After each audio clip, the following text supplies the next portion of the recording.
Muy bien, estudiantes, buenas tardes. Bueno, hoy vamos a continuar con la materia del curso y en particular vamos a ver el tema de diseños completamente aleatorizados por bloques.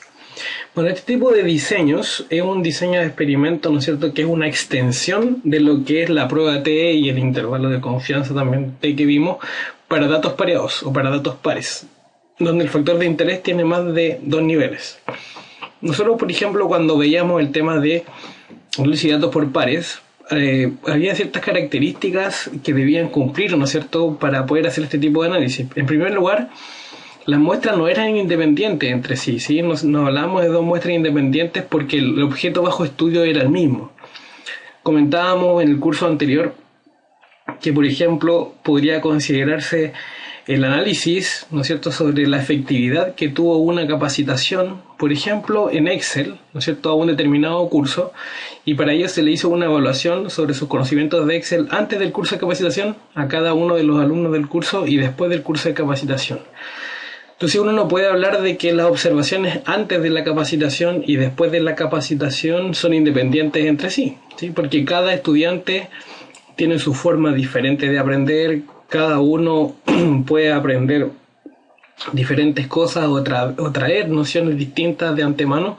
Por lo tanto, en ese tipo de situaciones es donde nosotros utilizábamos la análisis de datos por pares, ¿no? Cuando nosotros queremos medir la efectividad de algo, ¿no es cierto?, pero cuando las muestras no eran independientes, ¿ya? De hecho, existía una correlación entre las variables seguramente, ¿ya? Ok, entonces lo que vamos a ver en este caso es una extensión de esa prueba y es justamente el diseño completamente aleatorizados por bloques. Y justamente se llama por bloques porque lo que uno trata de hacer es bloquear el efecto que podría tener un segundo factor, ¿no es cierto?, en la variable de interés, cuando en realidad a nosotros nos interesa solamente medir uno de los factores si es que tiene o no efecto sobre esa variable de interés en el experimento. Gráficamente o esquemáticamente los podíamos representar de esta forma. Tenemos en este caso 4 bloques donde tenemos 3 observaciones por cada uno de los bloques, y las observaciones que hay entre sí por cada uno de los bloques uno no puede decir de que son independientes porque hay el mismo objeto bajo estudio, pero lo que uno sí puede decir que es independiente es estas observaciones de estas observaciones y de estas observaciones. Ok, entonces, como ejemplo, consideremos la situación donde 4 diferentes métodos fueron utilizados para predecir la resistencia al corte de vigas de acero. Digamos ahora que se usan 4 vigas como unidades experimentales. Y entonces nosotros tenemos diferentes métodos de corte para medir la resistencia al corte, ¿no es cierto? Métodos para predecir resistencia. Tenemos método 1, método 2 y método 3.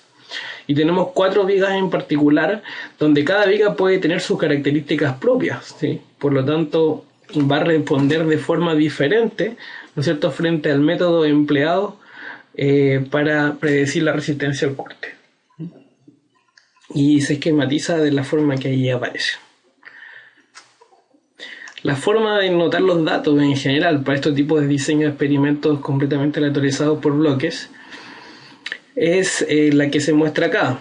Por cada una de las filas nosotros tenemos los tratamientos, que son los niveles del factor que realmente nos interesa medir si tiene un efecto sobre la variable de respuesta, la variable bajo estudio, y los bloques representan de alguna forma las columnas que se tienen acá. Por lo tanto, esta es la forma de esquematizar. Bueno, acá al final aparecen los totales, los promedios, y acá lo mismo, los totales y los promedios, y aquí aparece la gran media y acá la gran suma. Bueno, el modelo estadístico que acá se define es el siguiente. Ya no es solo mu más tau sub i más i sub ij, sino que además aparece un término que es el beta j, ¿no? Este término beta j es un término que representa cuál es el efecto que podría tener cada uno de los j bloques, ¿no es cierto?, sobre la variable de respuesta. Entonces nuestro modelo es mu más tau sub i, que es el efecto que tienen los distintos niveles del factor A, o del factor, digamos. Beta j, que representa el efecto que podría tener sobre la variable de respuesta cada uno, ¿no es cierto?, de los diferentes bloques. y el error, ¿no es cierto?, que es lo que no podemos explicar en el comportamiento de la variable de respuesta. Entonces, NB va a representar la cantidad de bloques, y nosotros ¿qué cosas asumimos? Que los tratamientos y los bloques son inicialmente efectos fijos, no efectos aleatorios, y además que los bloques no interactúan entre sí, son independientes, y dentro de cada bloque las NA unidades son homogéneas frente a otros factores que podrían afectar la respuesta, ¿no? O sea, se comportan de manera similar. Y esto nos lleva un poco al modelo original que teníamos, a asumir dos cosas: que la suma total de todos los efectos, ¿no es cierto?, de los distintos niveles del factor o factor A, digamos, es cero, que sería la suma de los estados sub igual a cero, y la suma de los efectos que tienen los bloques también sobre la variable de respuesta debe ser cero. Y nosotros estamos interesados en ver si efectivamente el factor tiene un efecto sobre la variable de respuesta, por lo tanto nuestras hipótesis siguen siendo en ese sentido las mismas. Todos los estados sub i son iguales a cero versus al menos estado sub i es distinto de cero, vale decir al menos un factor genera un efecto sobre la variable de respuesta. Y la suma de cuadrados totales, ¿no es cierto?, se puede descomponer de la forma que aquí aparece, lo cual no es tan práctico, digamos, y no lo vamos a hacer tampoco a mano. Para eso se encargan los software, lo importante es entender el concepto. Y en este caso vamos a decir que la suma total de cuadrados se descompone en SSA, que representa la suma de cuadrados del factor propiamente tal, SSB, que representa la suma de cuadrados de los bloques, y SSE, que representa la suma de cuadrados del error, o lo que no se puede explicar. Bueno, acá tenemos las fórmulas entonces de cuadrados medios de A, cuadrado medio de los bloques, cuadrado medio del error y los valores esperados respectivos. Acá un poco más de fórmulas de cálculo, si es que uno quisiera hacer los cálculos a mano, pero insistimos en que no es muy práctico y nosotros vamos a trabajar más bien con software, ya sea Excel o Minitab. La tabla nueva que construimos en este caso, si ustedes logran observar, se ha agregado una fila adicional a esta tabla, ¿sí? Y esta fila adicional es la fila que incluye a los bloques. Entonces ahora tenemos tratamientos, bloques, error y total como fuentes de variación. Entonces los tratamientos, su grado de libertad son NA-1, después los bloques, su grado de libertad son NB-1, los del error son NA-1 por NB-1 y los totales NA por NB-1. Y las sumas de cuadrados, ¿no es cierto?, va a depender justamente de la fuente de variación de los tratamientos SSA, bloque SSB, error SSBE y total SST. Y así los cuadrados medios son en el fondo la suma de cuadrados dividido respectiva por los respectivos grados de libertad, ¿no?, tal como se muestra acá. Y el estadístico F que nos interesa analizar es el cociente, ¿no es cierto?, entre el cuadrado medio de los tratamientos, que es el MSA, le llamamos ahora, y el cuadrado medio del error, que es el MCE.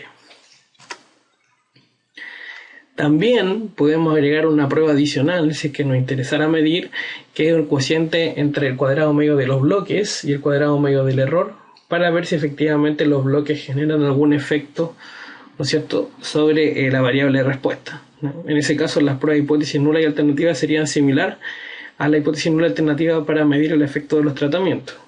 La única diferencia está en que aquí en vez de usar dados serían los betas, ¿no? Entonces la hipótesis nula sería que todos los betas son iguales a 0, ¿no es cierto? H0 sería beta j igual a 0 para todo j, versus la hipótesis alternativa de que al menos, ¿no es cierto?, un beta j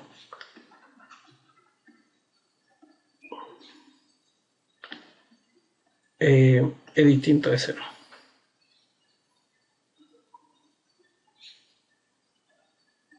Eso. Aquí quisiéramos utilizar la segunda prueba. Veamos un ejemplo extraído del libro de Montgomery, el ejemplo 13.5 de la cuarta edición. Se realiza un experimento para determinar el efecto de 4 sustancias químicas diferentes sobre la resistencia de una tela. Las sustancias se emplean como parte del proceso terminal de planchado permanente. Para ello se escogen 5 muestras de tela y se aplica un diseño completamente aleatorizado por bloques mediante una prueba de cada sustancia en un orden aleatorio sobre cada una de las muestras de la tela. Observe que cada muestra de tela puede tener características propias que hagan obtener distintas resistencias sin deberse esto a la sustancia química aplicada. Por eso se bloqueará el posible efecto de la muestra de tela en el experimento. O sea, la muestra de tela podría generar algún efecto, ¿cierto?, sobre las distintas resistencias sin que esto se deba a la sustancia química aplicada. Entonces, como queremos de alguna forma que eso no suceda, bloqueamos ese justamente posible efecto que pueda suceder a partir de las sustancias químicas. Por ende, la sustancia química va a ser nuestro factor, nuestro tratamiento, y las muestras de tela van a ser, ¿no es cierto?, nuestros bloques. En caso de existir efecto por parte de las sustancias químicas sobre la resistencia de las telas, se identificarán aquellas sustancias que proveen efectos sobre la resistencia con alfa igual 0,01. Bien, pues acá están los datos, los totales, y bueno, los datos también los tenemos acá en Excel. Y lo que vamos a hacer ahora es desarrollar este problema en Minitab. Entonces acá ahí tenemos los datos preparados para Minitab. Acuérdense que en Minitab deben tener por columna los datos, va a decir en una primera columna todas las observaciones que se realizaron, en una segunda columna, en este caso, la muestra de tela asociada a cada uno de esos datos, y en una tercera columna, la sustancia química asociada a cada uno de esos datos. Entonces, seleccionamos estos.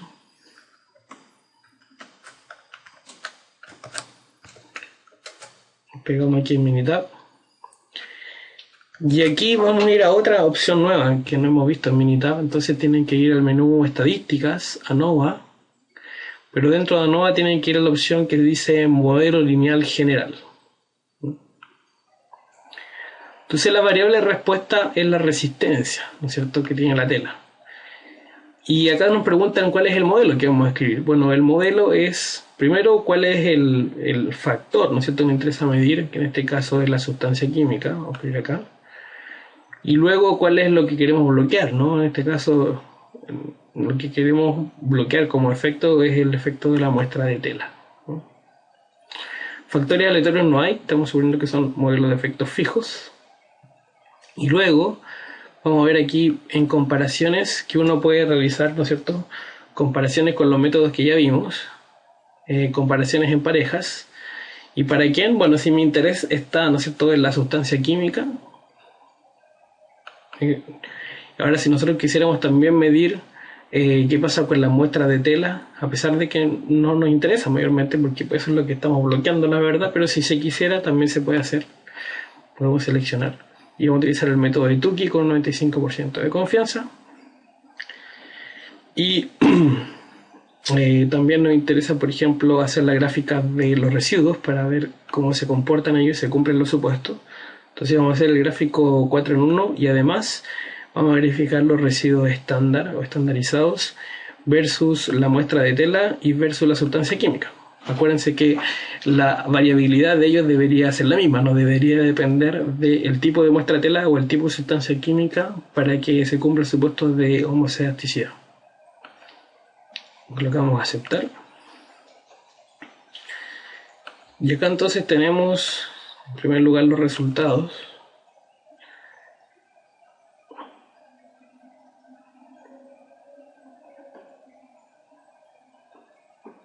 Bastante larga la salida de resultados. Y acá tenemos lo siguiente. Bueno, en primer lugar, la salida de Minitab dice factor, ¿no es cierto? Y el tipo de factor, si es fijo o es aleatorio, bueno, son factores fijos. Sustancia química tiene 4 niveles y muestra de tela son 5 niveles, y los valores que se observaron son desde el 1 hasta el 4 y aquí del 1 hasta el 5. Y acá tenemos una tabla nueva un poco ajustada, pero no es necesario de alguna forma revisar esta información que aparece aquí como suma de cuadrado ajustada, sino que interioricémonos un poco de los valores normales, ¿no? Entonces nos va a interesar esta columna que aparece acá, los cuadrados medios, los F y los valores P, ¿no? Entonces, uno observa al tiro, por ejemplo, que la prueba F, ¿no es cierto?, asociada a si las sustancias químicas tienen algún efecto sobre la resistencia de la tela, es un valor F muy alto, lo cual es un valor P muy bajo, o sea, 0, lo cual significa que siempre se rechaza la hipótesis nula, por lo tanto concluyéndose que efectivamente sí distintas sustancias químicas generan un efecto distinto sobre la resistencia promedio de la tela. Acá aparecen más abajo en algunas observaciones inusuales, para decir datos atípicos por ser muy grandes, muy pequeños. Y acá está lo que nos interesa, ¿no? La comparación, por ejemplo, con el método de Tukey. Entonces, primero vamos a ver intervalo de confianza del 95% para la variable de respuesta, que es la resistencia a la tela, ¿no es cierto?, pero en función de la sustancia química, que es nuestro factor que estaba muy interesado, ¿no? Entonces, sustancia química 1 restado de sustancia química 2, 3 y 4, ¿no? Entonces, si uno observa, ¿no es cierto?, las sustancias químicas, bueno, acá no tenemos los datos propiamente tal, pero la interpretación igual la podemos dar.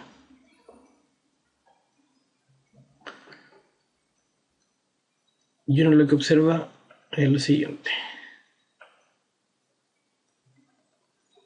Por ejemplo, cuando uno compara sustancia química 1 con 2, el límite inferior y el límite superior son positivos. Y el centro está acá, no incluye el 0, ¿sí? Entonces, al no incluir el 0, se dice entonces que en el fondo la resistencia de la tela promedio para sustancia química 1 y 2 no actúa de forma igual, sino que distinta, porque no se incluye el 0.